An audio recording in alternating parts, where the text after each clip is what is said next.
Hello everyone, welcome to my YouTube channel. आज के इस वीडियो में हम बात करने वाले हैं प्रोटीन रिच फूड्स के बारे में, या फिर आप कह सकते हैं प्रोटीन रिच डाइट क्या हो सकती है जिससे कि हमारी बॉडी को प्रॉपर प्रोटीन की जो ज़रूरत होती है वो पूरी हो सके।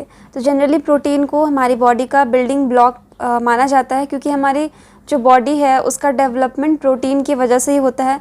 जिन्हें भी मसल का डेवलपमेंट कराना होता है तो वो प्रोटीन रिच डाइट अपनी खाने में यूज़ करते हैं। तो आप भी अगर आप यूज़ करते हैं मसल्स के डेवलपमेंट के लिए, मसल्स को स्ट्रॉन्ग करने के लिए, या फिर किसी भी टाइप के अगर आपको बॉडी को अपने शेप में लाना है, तो इसके लिए प्रोटीन का जो यूज़ होता है ये काफ़ी हमारे लिए इम्पॉर्टेंट हो जाता है। तो इसके लिए आपको ज़रूरी है कि आप प्रोटीन रिच डाइट अपने खाने में शामिल करते हैं, डेली लाइफ में आप इसका यूज़ करते हैं, जिसकी वजह से आपको इसके बेनिफिट्स मिलते हैं। तो प्रोटीन रिच डाइट क्या क्या हो सकते हैं? जो नॉन वेजिटेरियन लोग हैं या फिर वेजिटेरियन लोग हैं उनके लिए कौन कौन से सोर्स हो सकते हैं, या फिर कुछ ऐसे भी डाइट जो हमें केवल प्रोटीन दे और जिससे कि हमारा वेट लॉस भी हो सके। तो ऐसे कौन कौन से प्रोटीन के सोर्स हो सकते हैं, इसके बारे में आज हम जानेंगे। तो इसके पहले मैं आपको बता दूं कि लास्ट के वीडियो में मैंने आपको चिया सीड के हेल्थ बेनिफिट के बारे में बताया था, तो इसका लिंक मैं आपको डिस्क्रिप्शन में और कमेंट सेक्शन में प्रोवाइड करा दूंगी। आप वहां से इस वीडियो को देख सकते हैं। सो हम स्टार्ट करते हैं प्रोटीन के बारे में कि प्रोटीन रिच डाइट क्या क्या हो सकते हैं।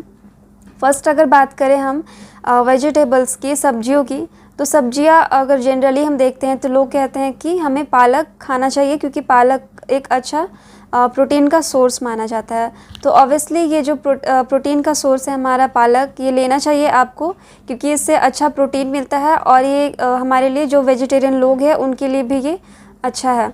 तो आप स्पिनच ले सकते हैं, जैसे कि हम पालक कहते हैं।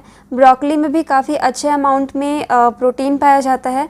जितनी भी बीन्स होती है, तो बीन्स आप अपने डाइट में शामिल करें। बीन्स में भी अच्छा प्रोटीन होता है, तो आप उसे ले सकते हैं। तो इससे आपको प्रोटीन का जो भी आपको रिक्वायरमेंट होती है वो पूरी होती है। इसके अलावा अगर हम फ्रूट्स की बात करते हैं तो फ्रूट्स में एवोकाडो हो गया, कीवी हो गया, जैक फ्रूट हो गया, बनाना, तो इस टाइप के जो भी फ्रूट्स है इनमें प्रोटीन ज़्यादा मिलता है। लेकिन सबके लिए पॉसिबल नहीं है कि वो एवोकाडो खाए या कीवी खाए। तो इससे अच्छा है कि आप अमरूद खाते हैं, क्योंकि अमरूद जो है इंडिया में ईज़िली अवेलेबल होता है। लोगों के घरों में भी अमरूद का जो पेड़ होता है ये होता ही है। तो आप अमरूद अगर खाते हैं तो आपको प्रोटीन इससे मिलता है। तो आप केले खाएँ, अमरूद खाएँ, ये आपके लिए अच्छा होगा प्रोटीन के सोर्स के लिए। इसके अलावा भी और कुछ जो सोयाबीन्स होते हैं जिससे कि टोफू भी बनाया जाता है, तो आप टोफू का भी यूज़ कर सकते हैं। टोफू भी काफ़ी अच्छा एक प्रोटीन का सोर्स माना जाता है।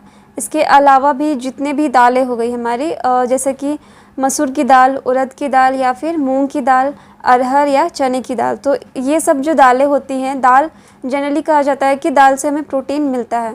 तो आप दाल का यूज़ कर सकते हैं। डेली अगर आप दाल लेते हैं तो आपकी डेली की रिक्वायरमेंट भी पूरी हो सकती है। तो दालें भी सब जितनी हैं हमारी, बीन्स की बात अगर करते हैं, जो किडनी बीन्स होती है उनमें भी अच्छी मात्रा में प्रोटीन मिलती है, या फिर जो चने हो गए, या फिर जो पीज़ होती है, मटर होती है, इनमें भी अच्छे अमाउंट में प्रोटीन पाया जाता है। तो ये नॉर्मली जो चीज़ें हैं हमारे घर पे ही होती है, हमारे किचन में, तो इसका आप यूज़ कर सकते हैं एज अ अपनी प्रोटीन सोर्स के लिए। ये आपके लिए हेल्पफुल हो सकता है। अगर बात करते हैं हम डेयरी प्रोडक्ट्स की, तो डेयरी प्रोडक्ट्स में भी होता है, जैसे कि दूध हम पीते हैं, दूध से भी हमें प्रोटीन मिलता है। दही खाते हैं, बहुत लोग हैं चीज़ खाते हैं, लेकिन चीज़ से आपको प्रोटीन मिलेगा, लेकिन उससे ज़्यादा आपको फ़ैट मिलने लगेगा। तो इससे अच्छा है कि आप चीज़ अगर खाते हैं, जिन्हें भी चीज़ बहुत पसंद है तो वो कम खाएं, नहीं तो इससे आपका वेट गेन भी हो सकता है। और इसके अलावा जो डेयरी प्रोडक्ट्स में हम बात करते हैं पनीर की, तो पनीर बहुत अच्छा सोर्स होता है। तो आप पनीर का भी यूज़ कर सकते हैं। जिन्हें भी प्रोटीन की सोर्स की रिक्वायरमेंट है अपने मसल के डेवलपमेंट में, ये सारी चीज़ें आप अपनी डाइट में शामिल कर सकते हैं। तो डेयरी प्रोडक्ट की बात हमने कर ली। और जो नॉन वेजिटेरियन लोग हैं उनके लिए क्या क्या हम देख सकते हैं, कौन कौन से सोर्स हैं। तो रेड मीट भी प्रोटीन का बहुत अच्छा सोर्स होता है, लेकिन इससे आपको और भी जो फ़ैट होता है ये ज़्यादा मिलता है। इससे आपको हार्ट डिजीज़ भी होने की संभावना बढ़ जाती है। तो आप कोशिश करें कि आप जो रेड मीट है वो अवॉइड करते हैं। जो चिकन ब्रेस्ट होता है इसे माना जाता है कि प्रोटीन इसमें काफ़ी अच्छे अमाउंट में होता है और फैट और कार्ब इससे आपको कम मिलता है।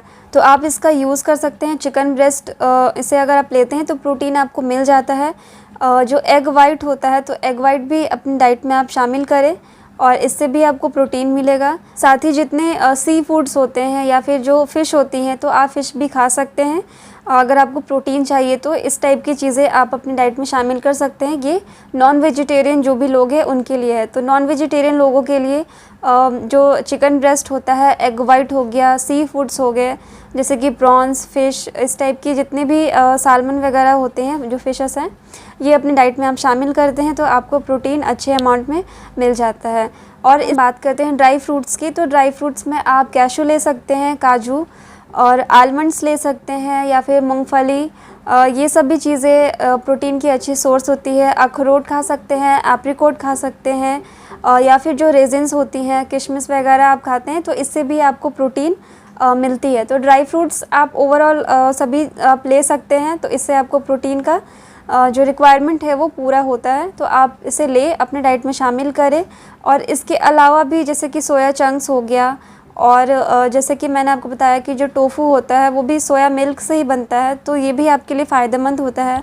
पनीर आप ले सकते हैं, इससे आपका वेट गेन नहीं होता है, आपको वेट लॉस होने में आपको हेल्प मिलती है। तो इस तरह के डाइट्स आप शामिल कर सकते हैं। जो भी मैंने आपको बताया जो प्रोटीन रिच फूड होते हैं तो आपको किस तरह से लेनी चाहिए और अगर आपको वेट लॉस कराना है तो आपको कौन सी प्रोटीन की सोर्स देखनी चाहिए। सो आई होप ये वीडियो आपके लिए हेल्पफुल रहा हो। Thank you so much for watching. Thank you.